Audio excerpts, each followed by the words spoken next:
Committee వేసిందో ఆ committee ఖచ్చితంగా ఉద్యమకారులకు ఇచ్చినటువంటి హామీలను నెరవేర్చాలని, ఈ కేకే కమిటీ అనేది కాలయాపన కమిటీ కాకుండా దీన్ని స్పీడప్ చేయాలని చెప్పి ఇప్పుడు అన్నగారు బీరకాయల మనసులో మాట్లాడవలసింది.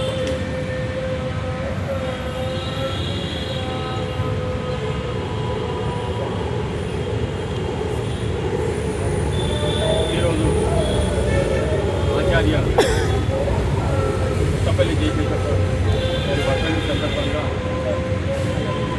అమరవీరుల కోసం సాక్షిన మన బాధ చెప్పుకోవడానికి ఈ దగాపడ్డ తెలంగాణ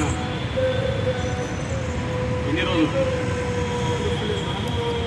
ప్రభుత్వం చిత్తశుద్ధుంటే గత ప్రభుత్వం కేసీఆర్ గారి ప్రభుత్వం లాంఛన ధోరణి వల్ల 10 సంవత్సరాలు తెలంగాణ ఉద్యమకారులకు జీవితాలను నాశనం చేసింది. జీవితం నాశనం చేసిన కొత్త ప్రభుత్వాన్ని ఎన్నుకుంటే ఆ ప్రభుత్వంలో ఎన్నుకున్న నాయకులు ఒడ్డెక్కినాక ఓడలింగన్న ఓడదాటినాక ఓడలింగన్న సామెతను చేస్తూ వాళ్ళ ప్రభుత్వానికి సంబంధించిన అన్నీ చేసుకుని పోతారు. కానీ తెలంగాణ ఉద్యమకారులకు కావాల్సినది ఏంటి వాళ్ళకి తెలుసలేదా? వాళ్ళు పెట్టిన మేనిఫెస్టోను 250 గదాలు ఇస్తాం, 25,000 పెన్షన్ ఇస్తాం, మీకు ఐడెంటిటీ కార్డు ఇస్తాం, 4వది మీకు గుర్తింపు కార్డు ఇస్తాం, తెలంగాణలో భాగస్వామ్యం చేస్తాం నా ముఖ్యమంత్రి గారు.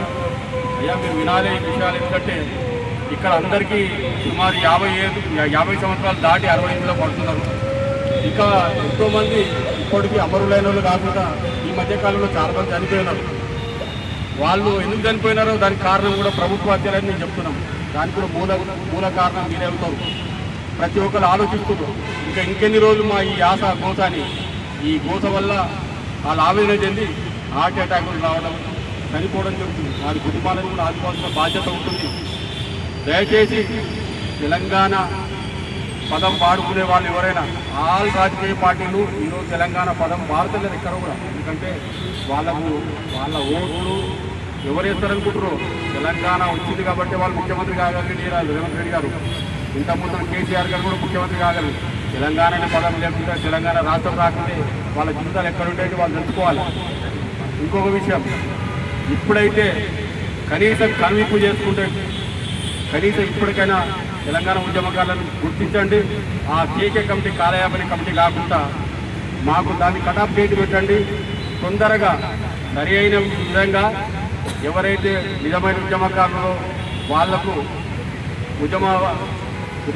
ఉద్యమానికి సంబంధించిన అన్ని వసతులుగా ఏవైతున్నాయో వాళ్ళ హామీలన్నీ మనకు నెరవేరాలి.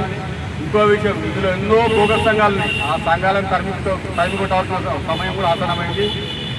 ఈరోజు చాలామంది పాల అభిషేకాలు ఏవో చేస్తున్నారు, అవి కరెక్ట్ కాదు. ఇప్పటిదాకా సోదరుడు చెప్పినట్టు ఇల్లు అడగంగానే పండగ కాదనంటే తెలంగాణలో మరో పోరాటం ఉంటుంది. ఎందుకంటే ఇది కాలయాపన కమిటీ క్లియర్గా అర్థమవుతుంది. ఎందుకంటే వాళ్ళ అవసరాల కోసం వాళ్ళు ఏదైనా చేస్తారు. ఇప్పుడు తెలంగాణ ఉద్యమకారుల అవసరాల కోసం ఏం చేస్తలేరు. కాబట్టి ఖచ్చితంగా ప్రభుత్వం మనపై దృష్టి పెట్టాలని తెలియజేస్తూ ఈ అవకాశం ఇచ్చినందుకు ధన్యవాదాలు. జై భీమ్, జై తెలంగాణ, జై భారత్.